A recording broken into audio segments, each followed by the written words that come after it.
Good evening. Welcome to Arts and Letters. I am Jenna Gordon, host of Arts and Letters, and we are sponsored by Art Presence Art Center in Jacksonville. My guests tonight are the Applegate poets. And to best introduce you to the wonder of the Applegate poets, I couldn't have written any of this better myself. So I'm just going to read you, Diana Kugel, one of the poets, has written a beautiful foreword for the book, and I have divided it into 7 sections.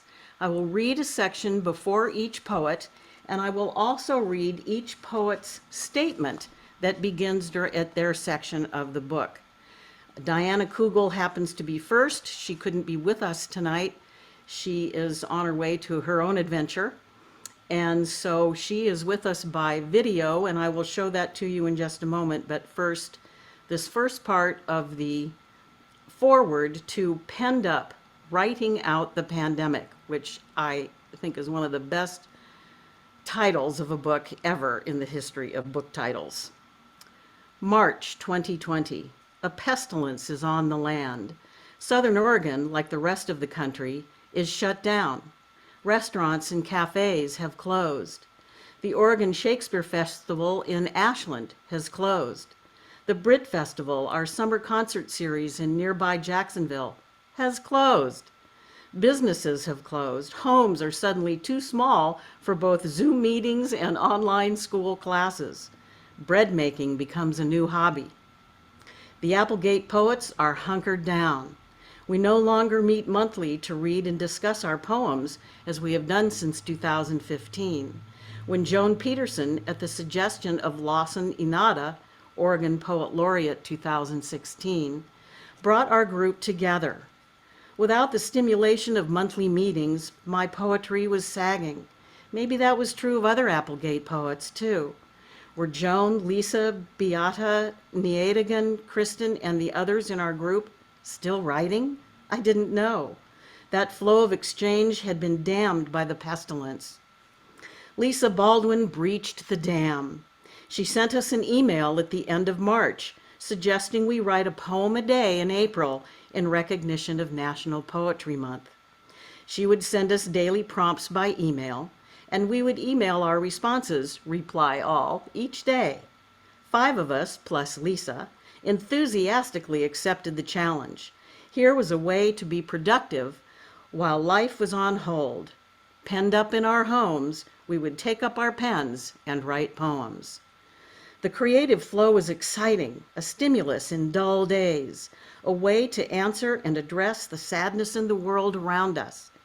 It was a way to sing our songs to each other. We looked forward to the daily prompt and the responses it engendered. How would Joan interpret a prompt to write about Paul Revere's ride? What family story would Niedegan tell? Then April came to an end, and the poem a day came to an end. But the pandemic was not at an end.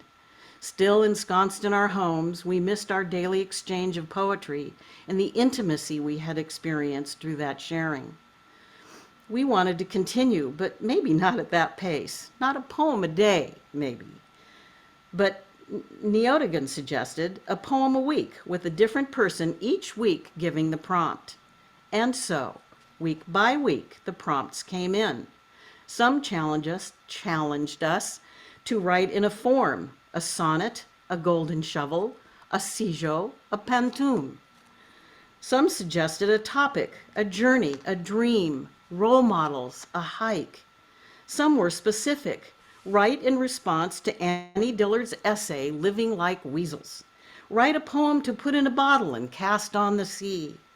We were asked to write a recipe for something, to write a poem using 12 or 30 given words, to write in response to a painting or to a piece of music. Some prompts responded to the season, others to current events. Each week brought a new challenge to our creative imaginations. And so to our first poet, Diana Kugel, who is with us on video tonight, and here is her statement from her section in Penned Up. 2020, that year of grief and difficulty around the world, brought a crushing personal grief to me as well by my husband's unexpected death from cancer. In the interstices of caring and loving, I scrambled each day through the April of his dying to keep my commitment to a poem a day. Was the poetry keeping me sane during that insane time? Or was it simply another part of that insane time? Writing through the pandemic, writing through the fires, writing through the agony of my husband's death and the hollow days and nights and weeks that followed. After the poem a day of April, after Mike's death on May 6th, after the driving necessity of writing from such deep emotion, the Applegate poet's prompts gradually brought a return to an equilibrium of emotions, when I could look at other topics, pay attention to the world around me, take solace and delight in nature, find humor in life, and let the reality of my husband's death steal more softly into my poetry. The selections here hint at that movement from the agony of April 2020 to a renewed life by the time April 2021 came to an end.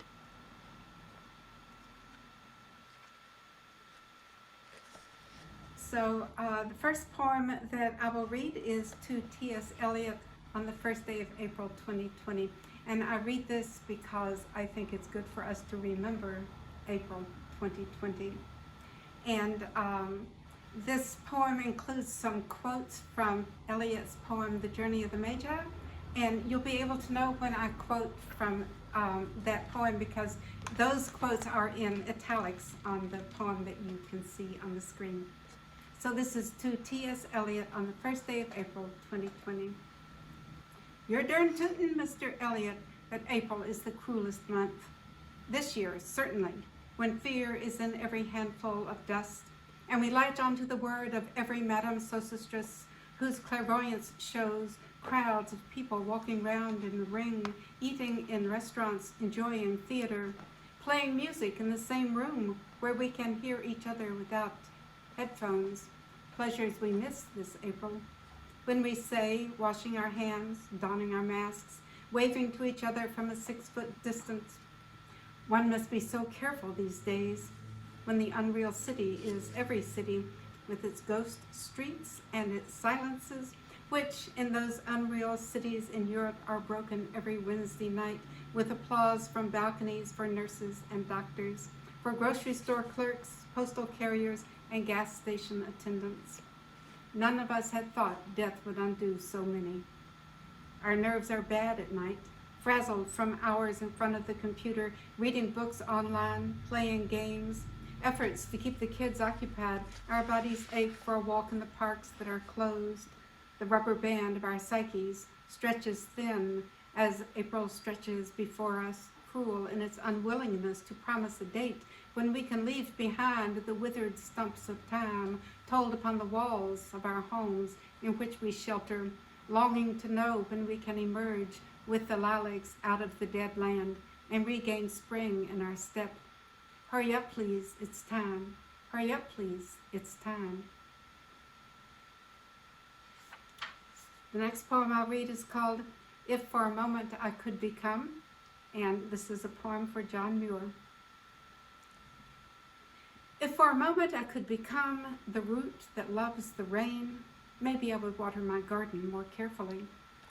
If I could become the blossom that loves the bee, the nut that loves the bird, the dirt that loves the worm, maybe I would love more assiduously my garden soil.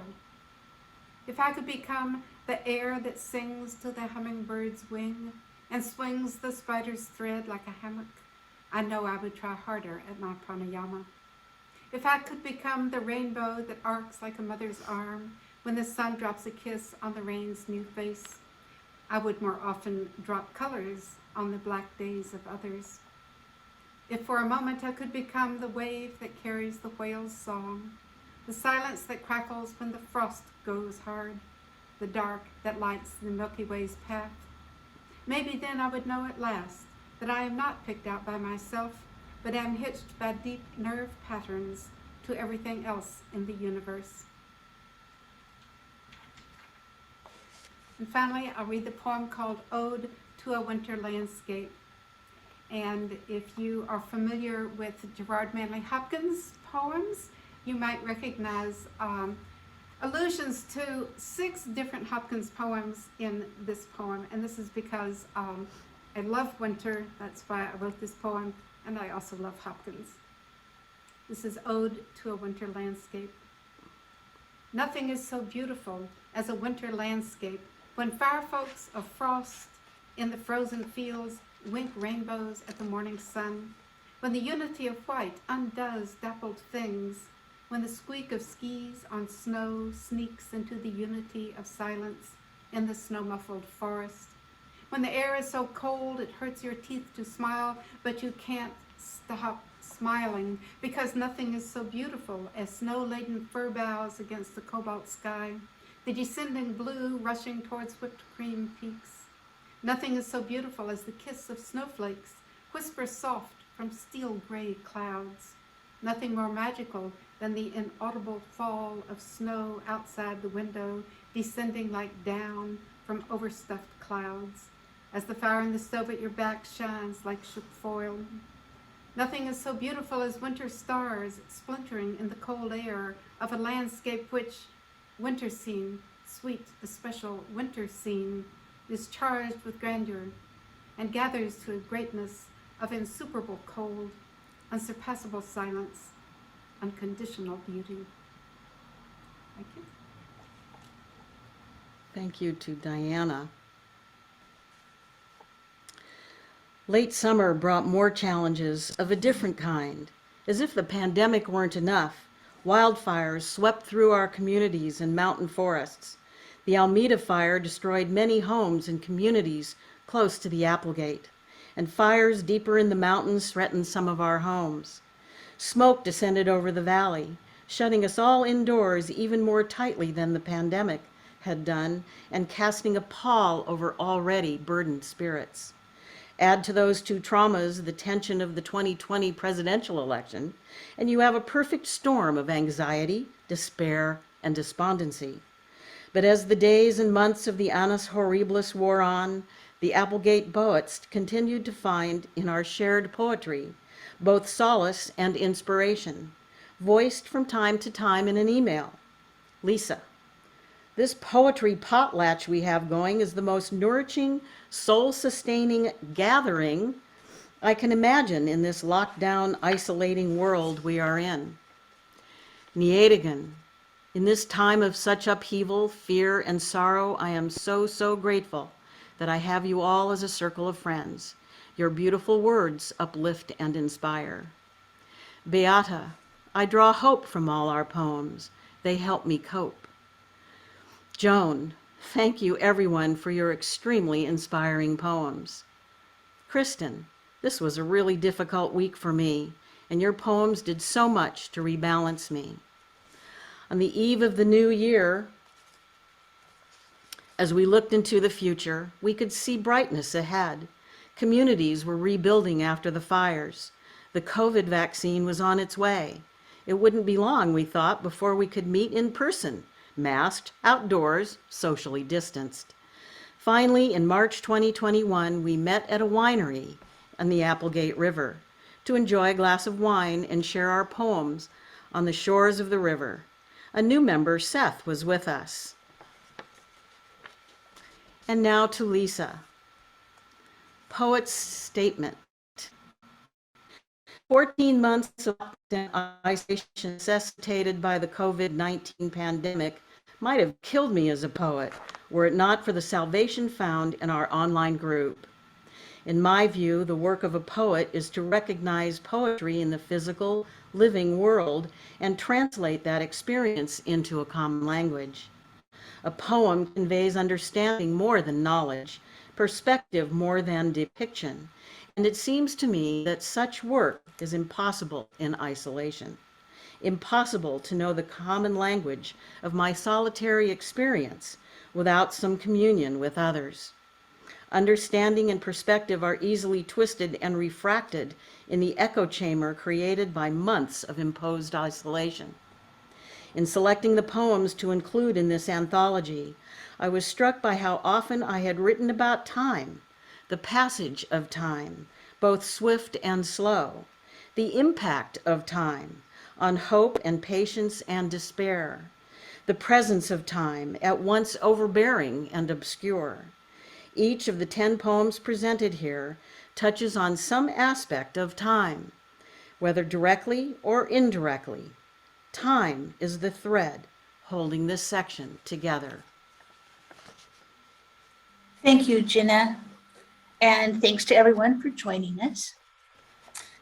It is true, all the poems that I chose to include in my section of Penned Up make some reference to the passage of time. I confess I might have been a little bit obsessed with time during the pandemic lockdown. This first poem that I'm going to read is right along that vein. It's called The Permanence of Change. The best of seasons is the change, the moving on to whatever is next. Transition keeps us glad. We move on from what we've had and relish that which comes. The space between is breathing room. For anything that lingers, lingers far too long. It makes us weary, makes us lose our eyes, so we walk past a crowd of columbine or miss the fir's bright growth. We love most the new arrival coming round 4 times each year, sometimes earlier than expected, sometimes fashionably late, but always welcomed with cheer. Nothing in nature stays the same. The status quo cannot remain. Mountain to rock, to gravel, to sand, bud to blossom, to apple, desire to child, to man, to dust. The earth revolves and all evolves. The only permanence is change. This next poem is a fun form, actually the blending of 2 forms. It's an acrostic golden shovel. I use the title of my poem as the acrostic piece, and the golden shovel element is from T.S. Eliot's The Wasteland, his first 4 lines. It's called Will Life Return in Spring? We cast our weary, cloudy eyes toward April in hopes that the life we once knew is like the irrepressible cycle of greening renewal, the long endured misery nurtured by the cruelest lack of human decency ends. In the blooming month, in the crux of spring, sparrows madly breeding, fledglings in sparse feathers fall among the lilacs. Evergreen hope is not nearly enough. Our way out runs in snaking curves against eroding banks of easily swollen, flashy creeks and the turmoil of historic floods. Here, our winter dead, uncounted, unmourned, foul the awakened land, rank in hastily backhoed graves. Death is mixing now with the burgeoning life of April, and memory is scattered like seed saved for yesterday and never. Be quick to love the ones that you desire. Sing full-throated and give voice to stirring poetry. Lift up your eyes, no matter how dull. Rise, rise, though grounded by quarantined roots. Into tomorrow we survivors all go, armed with natural prayers, and give anxious welcome to spring. Give thanks to be washed in a warm April rain. Okay, one more poem from me. In this one, I imagined a future historical reflection on our pandemic experience with COVID-19 and the climate crisis. It's called From the Historical Record. The first century of the Pleistocene age was marked by extreme environmental degradation and climate change, due primarily to the excesses of human activity and greed. The warmer, wetter climate fostered the evolution of many new bacterium and viruses spread by unwitting and witless humans Some caused the first mass die-off of humans starting in 2020. See also COVID-19. The historic pandemic coincided with global unrest and an unprecedented failure of humanity. For a time, there was a healing pause, and the people withdrew. The people stepped back. Owls and lions came out in the daylight. Deer sauntered like tourists around silent Times Square. For a time, there was a cleansing pause, and the skies were blue again. Has it always been more beautiful after nightfall? Even now, a few stars unfade to shine. For a time, there was a material pause. For a time, the people stopped. Thank you. Thank you. Next, we have Beata. And for Beata, we're going to read numbers, this section, April. We get to April 2021. Oregon is beginning to open up. The restrictions of the pandemic have lifted. The Oregon Shakespeare Festival has announced a live performance in the outdoor theater later in the summer. People are flocking to cafes, sitting outdoors in restaurants. People are getting vaccinated. Gradually, the pandemic is losing its fight. Life is returning to what it used to be, though with the difference of the pandemic scars and its still hovering, though diminished presence. It's National Poetry Month again, and again Lisa challenges us to write a poem a day. Again, we are penning poetry like mad. This April, our spirits, like our domestic lives, are feeling freer again. Beata? Good afternoon. Welcome to this reading. I hope you will enjoy our book. The first poem is a pontoon. It's written in one of the forms. And spring restoration. The big garden awaits. 2 apple trees in full bloom, and in between a wilderness, a microcosmos that lives between the weeds.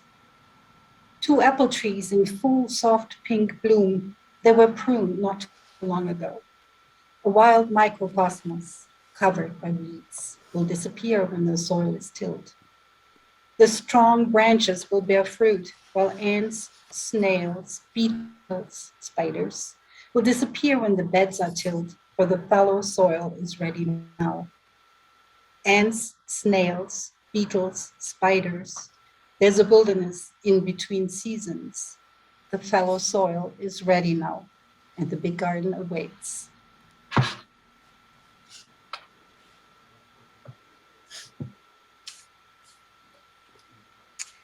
My next poem is a combination. It's a Corona haiku, which my fellow poet Lisa created, and I hope you will enjoy it as well. Mirrored by the river. Early morning walk, sweet blackberries melt on tongue, sun rising up red. River flows quietly, blue heron spreads wings rising, Queen Anne slaves blooming. Crisp air hints at fall, otter flows and plays in reeds, excited dog barks. Forest animals, blend with fallen madrone leaves, once green moss turned brown. Deep red setting sun, solitary river walk, blue heron feeds its offspring.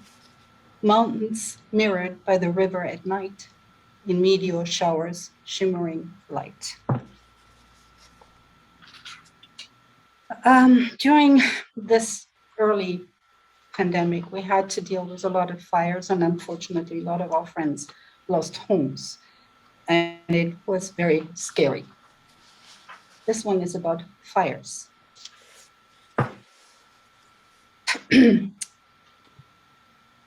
Prompt. The fires around us are vicious, unforgiving, scarring. When the devastation hits home, and friends watch their houses go up in flames, bereft of possessions. The only thing left are memories of what once was a life. When flames shoot sky high and whole forests are decimated and ashes dance in the firestorm, you ask yourself, what is essential as you prepare to leave at a moment's notice? You pack up your life into a few boxes, knowing full well your heart will break should what's left behind become part of the fire. There's so much sorrow, so much loss. This heavy energy concentrates in the sepia-colored smoke that settles in and suffocates the valleys. Once beautiful trees, along with our lungs, are struggling for breath, for air, for clear skies, for survival. You are waiting for rain to wash away the layers of soot, of ashes, of tears and anger, to have a clean slate for a fresh start. Is emptiness a bandage that will heal the numbness? Will it help to protect against more assaults? Will it help to protect fire sour emotions? When is enough enough?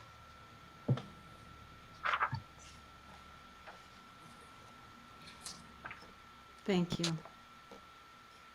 There is one more comforting poem. It's called A Hygge Recipe. We were supposed to write a poem on a recipe that we knew, and I couldn't come up with one, so here we go. December arrives, grayness settles in, shorter days with tea at 4. Turn on the water, fill the teapot with Chinese pu'er, steams rising visibly. Let it steep quietly. Take 2 biscuits from the Italian tin, put them on a porcelain plate. Place near the green wreath where the center white candle is aglow, casting shadows on the wall. Roses painted on the body of a porcelain cup, transparent against the candlelight. The tea seems to evaporate. With every sip, its fragrance lingers. I feel warm inside and out. With a fire in the wood stove, with a dog curled around my feet under the table, Danish comfort. Thank you very much. Thank you, Beata. Thank you. Before I move on to the next part of the foreword, I'm going to read you Beata Voigt's poet statement. At a time when life has almost returned to normal, it feels strange to reflect on my memories and feelings during the COVID-19 pandemic that began 16 months ago. Everything came to an abrupt halt in March 2020. The life to which we were accustomed ceased to exist. No choir or theater performances, no celebrations with family or friends, no human touch outside our homes. It felt surreal. We had to adjust to this new normal, weekly poems shared online instead of once a month in person. Here we could encourage each other through this dark period of time in our lives. We held the space for each other as we learned to live through the pandemic. Numb, angry, and sad, a world without shared laughter but frequent worries, a volatile political climate, severe wildfires killing people, decimating old-growth forests, and vibrant communities. Initially, we hoped to return to normal by last summer, yet rapidly increasing numbers of infected and dying people painted a grim picture. By September, we had accepted the fact that this pandemic would last well into the new year, and it did. Focusing on poetry helped me to describe my inner and outer world. At the end of April 2021, we each had 102 new poems from the past 13 months, or presumably. Some of us had missed a week or a day now and then, and our newest number had far fewer. Some of the poems were throwaways, but they were written. They answered the prompt. Some were gems, some were still unpolished, but were potential gems. Seth Kaplan's poet statement. I was not writing before the pandemic. I was busy. My busy was expressed in good deeds, hard work, building something. Good, lots of good. It was as if I was a perpetual motion train, building my own track to keep going. Pandemic didn't exactly change that. If anything, it created more fuel, more desire to do more. But as the months went by, friends from long past began to reach out. And one of those dear friends was poetry. We started by catching up, sharing family stories, memories. And soon, as we remembered ourselves and the trust we had earned through the years, we began to ask, but really, how are you? This pandemic has really been something. Is anything different? My pandemic poems can seem random. While I tried writing specifically about the pandemic, I never created anything I thought worth sharing. I realize now I wrote not of an event, but of a journey. The poems shared herein express my experiences from living through a time that changed us all in intimate ways from a distance. Thank you, Jenna. Thanks to everybody for being here tonight. Excuse me. In the early days of the pandemic, I was really struck by how I felt about the physical distancing that was taking place. It took me a while to get used to that. But that space over time got filled with maybe a deeper emotional connection. And I started to notice that since everything was from a distance, those emotional connections, it didn't really matter whether the people were living or dead. And so these first two poems come from that place.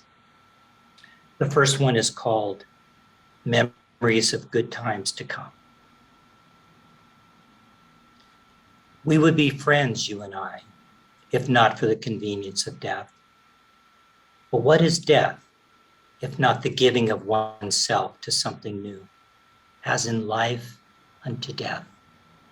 And so today, on this anniversary of you no longer, I see you finally. Inconvenience is no matter. I come to this joining carrying my shame before me for my practice of social distancing long before we had those words. Your love was so much and I was so small. Let us walk together on this land you never knew, except in your dreams. Dream with me today, and you can call out the names of things as the wind caresses and soothes the ancestral wounds. Let us embrace across generations as brothers. Let me know there is redemption from the years of missing you. Mistaking gentleness for weakness. I miss you now. Let us walk together, you and I, and let us rename all those things we thought we knew. Let us rejoice in the memories of good times to come.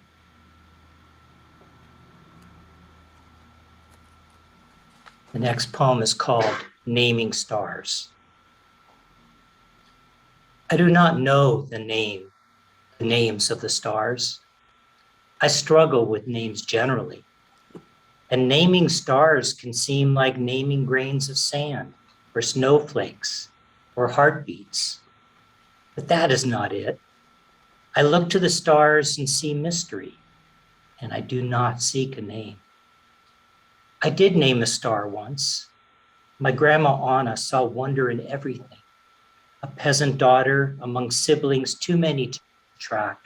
She came to America as a teenager with her Zionist husband and created a new way, rejoicing in every challenge, ever hopeful. Her stories never ended with what is, but with what might yet be. And so, near the end of her life, I named a star for her. And when I shared the certificate showing her name and a personalized message from the star registry, her eyes opened big as the moon and wet as the dawn. I did not know such a thing was possible, she said, as she looked at me with wonder. There are more stars than we have numbers, and I know the name of one. Anna is up there amongst so many others, shedding her light over the world's darkness.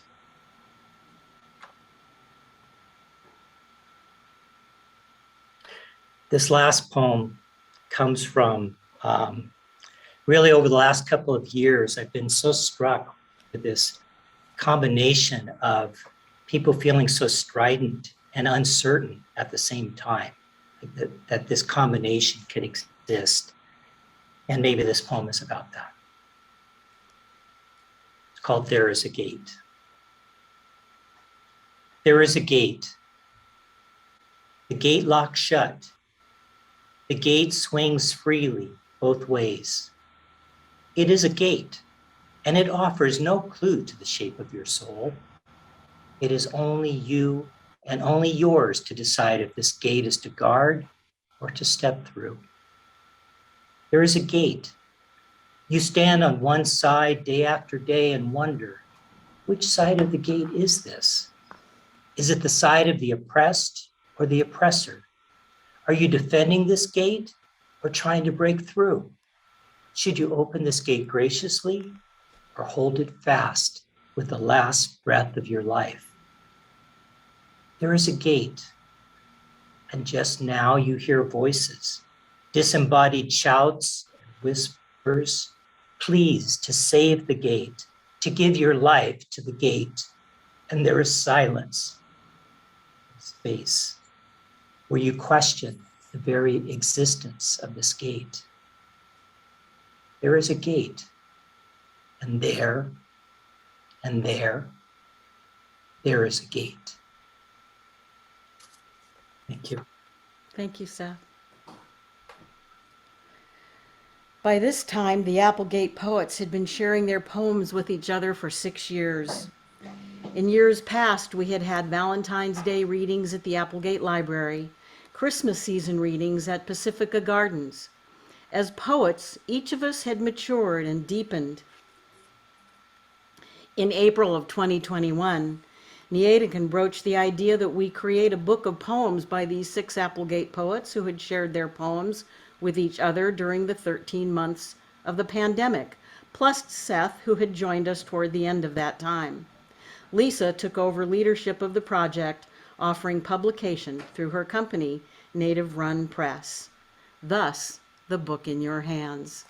Niedecken. Oh, let me first read your poet's statement.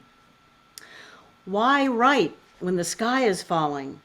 What to say when the end of the world seems imminent? How to form lines of a poem when a plague is rampaging, its reach extending to the ends of the earth? Can words ever be a salve to the losses of our family, our nation, our global community have suffered in this pandemic, the tragedy that we have endured? Though we as a group of poets didn't set out to answer that question, the task of showing up, putting pen to paper, and responding to the call gave voice to our silent tears, allowed space to grieve, and encouraged us to honor life in the midst of incomprehensible death.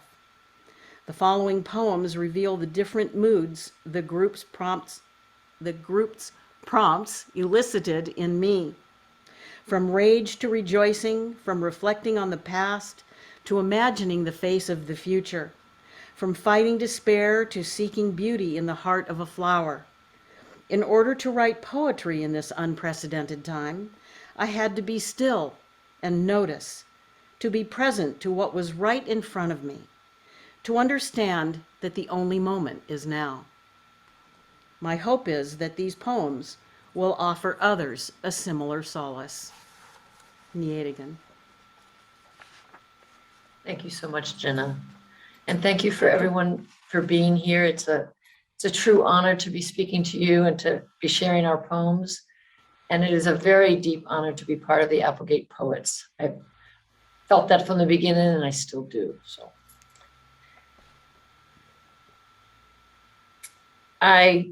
as Jenna wrote or read from my statement, I really did feel like to get through the pandemic, I had to get still.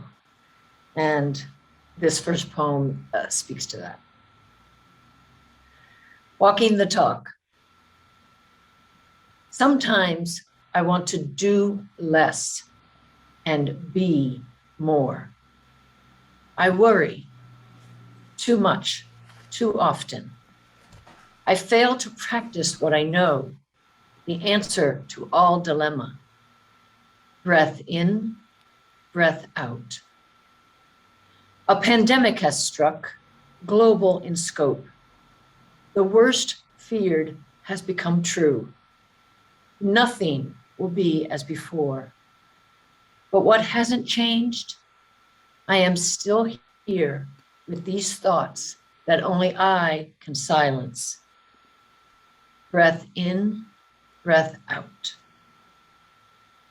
If there were no tomorrow, I'd start the day with a crystal flute of cold champagne. Sip it slowly as I watch the first light of morning wake from its dreaming. I'd turn on Vivaldi to full volume and aim it at the mountaintops, so the valley would be filled with music. I'd sit in the garden long enough to witness the first shoots emerging from the dark earth, the unfurling of a spinach leaf, the reaching of a pea tendril towards its trellis.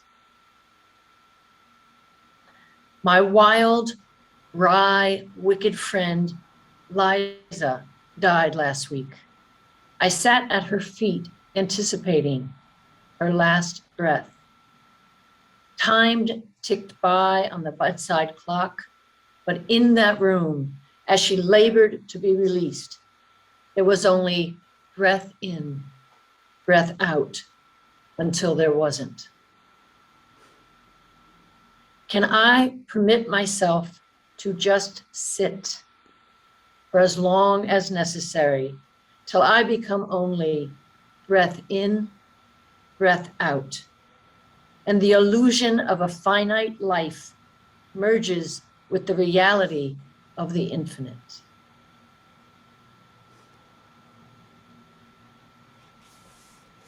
So one of the many things that happened during the pandemic for many of us is that we couldn't travel.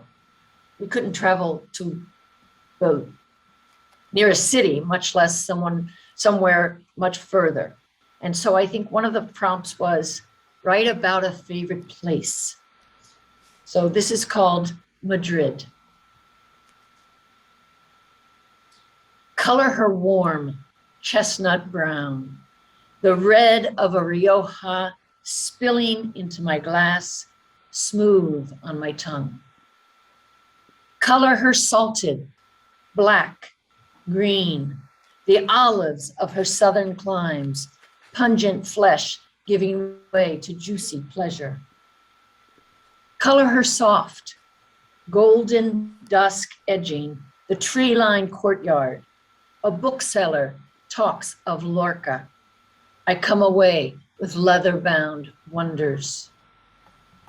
Color her mind-blowing, awe-inspiring, hours walking the halls of the Prado, Fra Angelico's haloed Annunciation, The Three Graces by Rubin, Bruegel's demonic fantasies, there for the viewing, there for the honoring. Returning late to the hostel, owner turned friend expresses his concern. You've been gone since early morning. I was worried. In a dream-like trance, I answer, I spent all day at the Prado. Oh yes, he nods. I understand. Color her sobering, stark, the black and white masterpiece Guernica, Picasso's wall-length response to the horror of modern-day war. Color her open-hearted, sun-splashed, the smiles of the Madrileños, a people clear in their priorities. Afternoons spent at a cafe table, among family, friends, newcomers. Freedom in the present, having endured a dictatorial past. Color her deeply familiar, vaulted walkways, filigreed balconies of wrought iron lace, terracotta tiled roofs, flower draped gardens. Decadence and demise, in an ongoing dance. Like the city of my childhood, New Orleans, the only other city that ever stole my heart. An aha moment when history illuminates. I've returned to the motherland. I've come home. Thank you so much. Thank you very much. So we have two more poets, and I can tell you right now we're going to run over the 6 o'clock time by probably about 10 minutes. But I'm going to do it tonight because we have two more poets. Penned Up is a product of the shared work of the Applegate poets and of Lisa Baldwin's editorial and production oversight. Here you will find Kristen Lore Weber's strong spiritual voice, as in Father, Mother, God, and Lisa Baldwin's laser-sharp, wicked, twinkle-in-the-eye language, as in What the World Needs Now is. Here you will find Joan Peterson dancing with her one-year-old great-grandson, learning to dance, using the rhythm of the villanelle form to dance her images. Beata speaking for the river in an empathic shape-shifting, the Moldau. Seth expressing a complex relationship with his mother, you who fed me words I took as nourishment, in Untitled and Unfinished.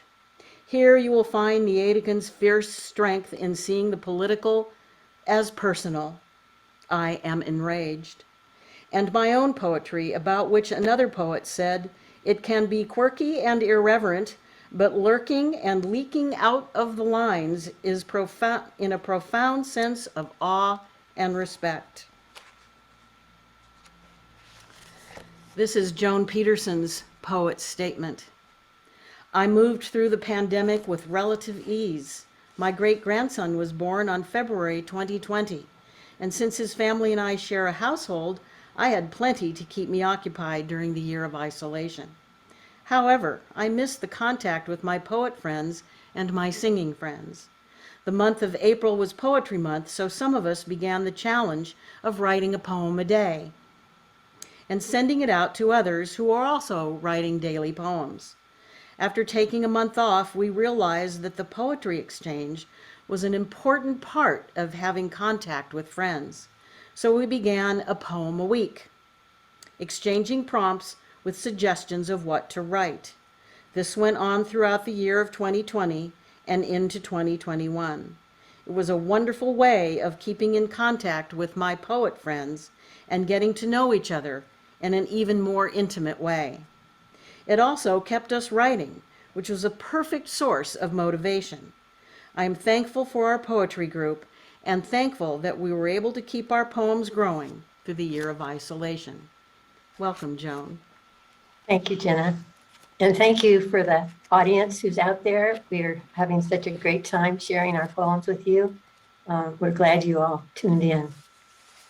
My first poem is called Shelter in Place. It came from the top, this command to shelter in place, sounding so military, but I'm ready with shooting stars, buttercups, hound's tongue, Indian warrior. My bunker is a hollow tree near the pond. A varied thrush flies by, a banner in the sky, to say all is well here on the planet. No harm will come to the wild things. Our thoughts need healing.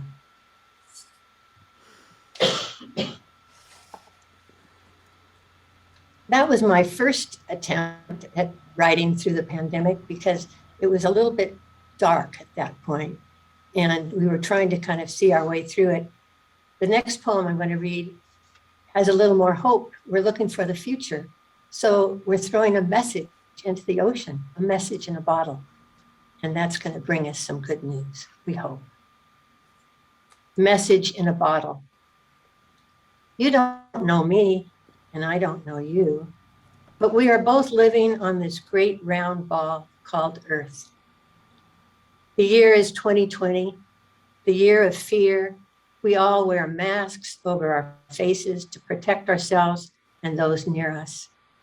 The masks hide our smiles. As you read this, if we were sitting together on the sand, we wouldn't be able to recognize each other in case we met again someday. This is not our only fear. We have seen fires like we have never known ravage our small town. People have lost their homes, communities destroyed, the result of climate change. The world is heating up faster than we can adapt, much less prevent. Oceans are rising, glaciers are melting. I have hope that by the time you are reading this, we will have reached some kind of balance on this planet. Our government will no longer be run by a clown. Our masks will be removed, and we will smile at each other and maybe even hug. This letter is for you from Joan Peterson, autumn 2020. And then as Jenna, when she read my statement, she talked about my great-grandson being born right at the time of the beginning of the pandemic. And so I never really felt isolated. I had this wonderful little boy growing up before my eyes, and it was just a joy to be with him. So this is a villanelle, which has kind of a dancing rhythm, and it has 2 repeating lines, and has a repeating rhyme too. So learning to dance. He reaches out his arms. He wants to dance. He takes my hand. We spin around the room. He's only 1 year old and full of grace. We try a waltz, a 2-step, a new pace. Any song will fill our one desire. He holds on to my arms. He wants to dance. When music starts to play, we take a chance. We even feel the rhythm in our feet. He's only 1 year old and full of grace. We try a little spin for an advance across the room, and off we twirl. He reaches out his arms. He loves to dance. This brings back thoughts of early days when boys were shy and girls afraid. He's only 1 year old and full of grace. In later years, when time has raced ahead, what memories will he have of reaching out his arms when we would dance, when he was 1 year old and full of grace? Thank you very much. Thank you, Joan. Some poems in this book are intensely personal. Some are spiritual, some humorous, some political, some thought-provoking or challenging. The poems are varied, as are the backgrounds of the poets, but we all have a love of poetry and a love of our home in the beautiful Applegate region of Southern Oregon. All of the poems come from an interior depth, the spiritual, psychological, and creative footing each one of us found during the pandemic by penning poetry and sharing it with each other. Signed by Diana Kugel, Applegate, Oregon. And our final poet of the evening is Kristen Weber. Kristen Lore Weber, here is her poet's statement. As I lived through the year of pandemic solitude, writing poetry with the Applegate poets, I realized that many prompts called forth memories from my young adult years as a Catholic nun. Not surprisingly, the skills I needed to live through this present time had been imparted to me by the style of life and teaching of that ancient monastic way: silence, order, focus on the moment at hand, meditation, nature as a communication of divine life and light, prayer alternating with work, study, respect for and contemplation of whatever presents itself, gratitude for simple things, compassion for those who suffer. As I watched what seemed a world coming apart, I found the writing of poetry to be a participation with all those whose lives were devoted to putting that world back together in a new and creative way. Through poetry, it was possible to see through the present disintegration, gather the fragments, and reformulate them. I felt grateful for every poem, for each poet, and for the work that brought us through. Welcome, Kristen.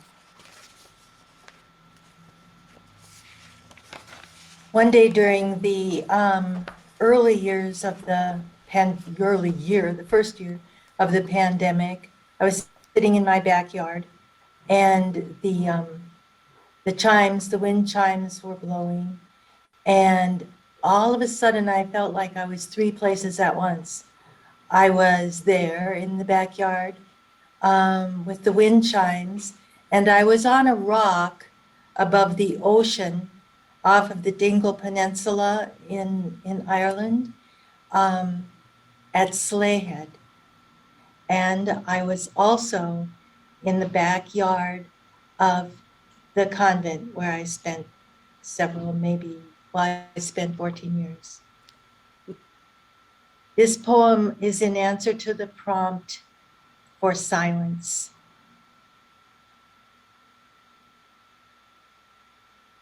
The silence at Slayhead. Clouds on this day between the times float above the Applegate, soft, closing over us like sleep, while winds of yesterday speak low through backyard chimes, less sound than a deeper stillness. From a great, long time ago, the day as gray as sea foam swirling on the rocks at Slayhead, where ghosts still pray, as mystic silence swept all thought away. While I sat quiet there upon a rock where purple heather bloomed, ocean winds lifted from a distant past, the God-crazed hermit's sinuous theophany of song. I heard it echo off the shore of their now empty beehive huts on the Skellig Islands, there to lose themselves to pray. Oh, it wraps me still in silence, silver gray, a flow that follows words and frees the human soul to be attuned for an awareness far more whole than any sound on earth could possibly convey.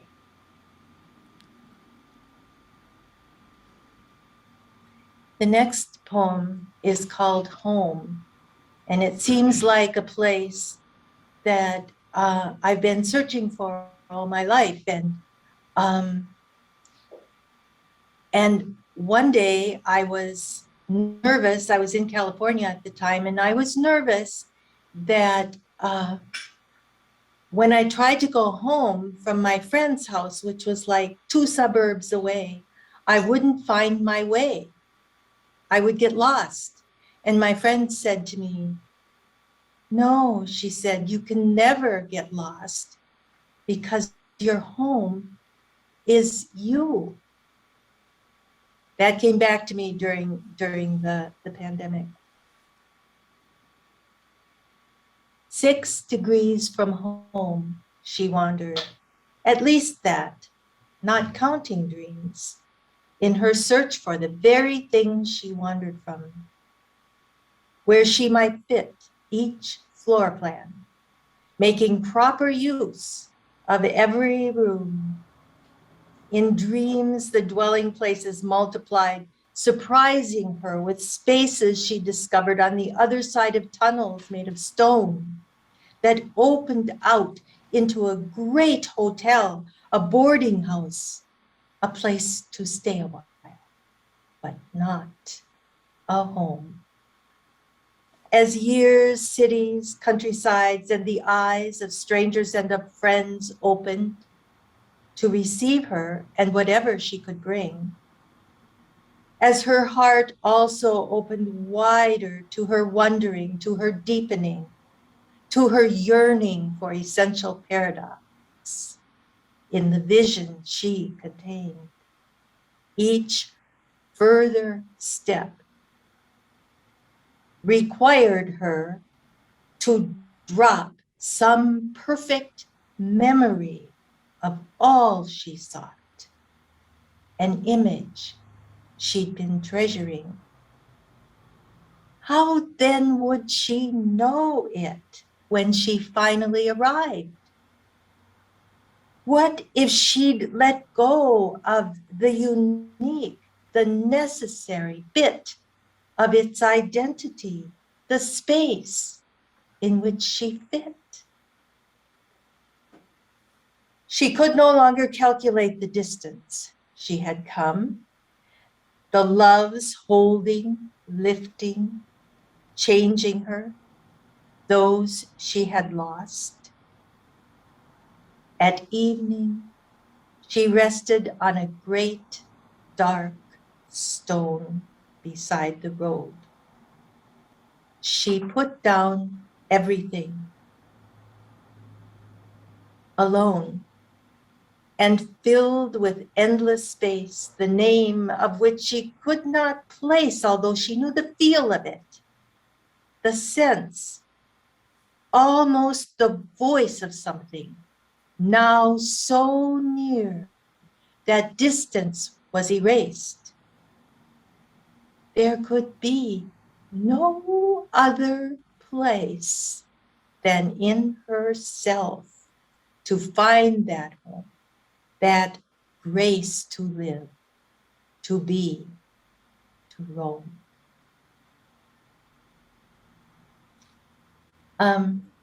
Sometime after I left the convent, I had a dream of a little old nun, Sister Angelique, and she was in heaven.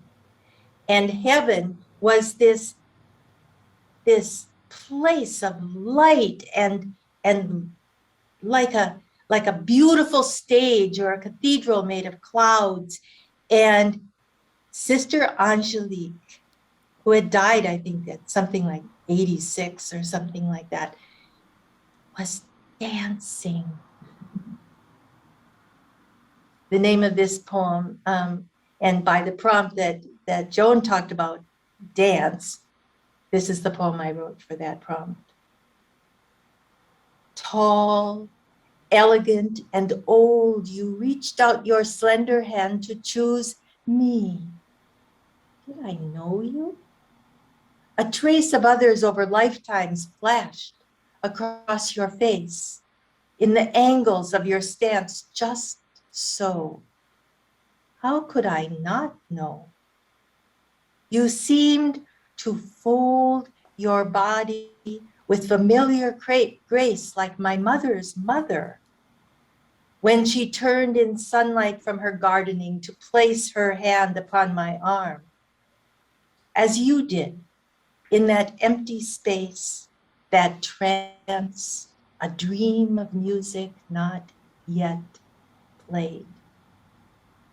We prayed that dance, your old feet and mine, together, in and out, like breath, the folding of the universe upon itself, like love